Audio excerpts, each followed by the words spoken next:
Yo creo que el campo de la comunicación de la ciencia, ya desde la perspectiva académica, digamos, de investigación, es suficientemente nuevo como para que le falten muchas claridades en ese sentido.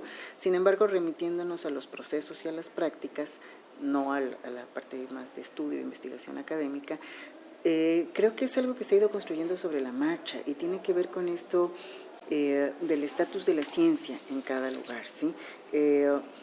Para los europeos la ciencia es suya desde siempre, ¿sí? Es decir, la ciencia nace en Europa, es parte de la cultura europea, la inventan los europeos y los europeos deciden qué es ciencia, qué no es ciencia y hacia dónde se debería llevar.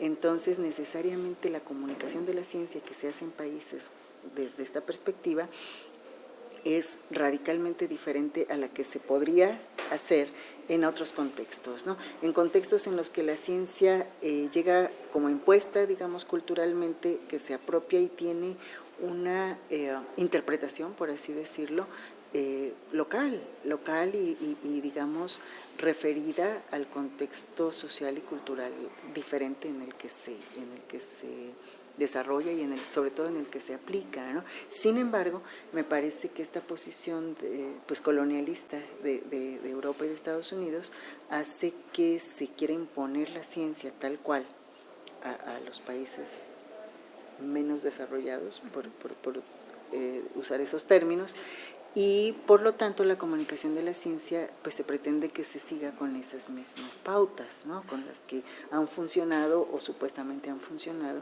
en otros contextos, en otros países. Si nos referimos a problemáticas sociales, que es lo que desde la comunicación pública de la ciencia interesa, si las problemáticas sociales son diferentes, la comunicación de la ciencia tendría que ser diferente y tendría que tender a otras cosas. Y eso para países como África, para países, los que están en el continente africano, para países asiáticos, etcétera, ¿no?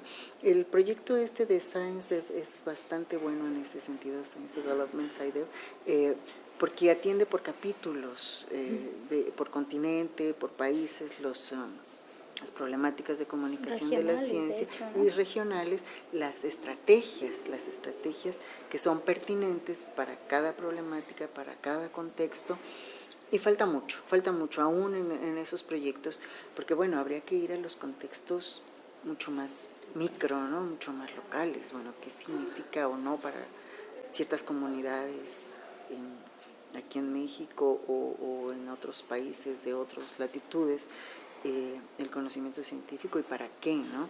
Cómo realmente vincularlo con sus propios saberes, por qué debería o no estar el conocimiento científico ahí, cuestiones espeluznantes como las pruebas de fármacos en poblaciones africanas pobres, ¿no?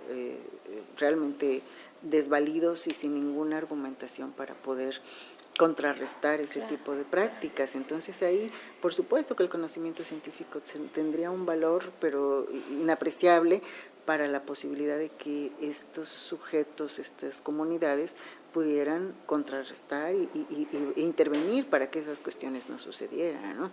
Claro. O sea, de hecho, esos son abusos imperdonables, ¿no? Pero lo que quiero decir es que la pertinencia del conocimiento científico es diferente para cada contexto, sí, claro, sociocultural, ¿no?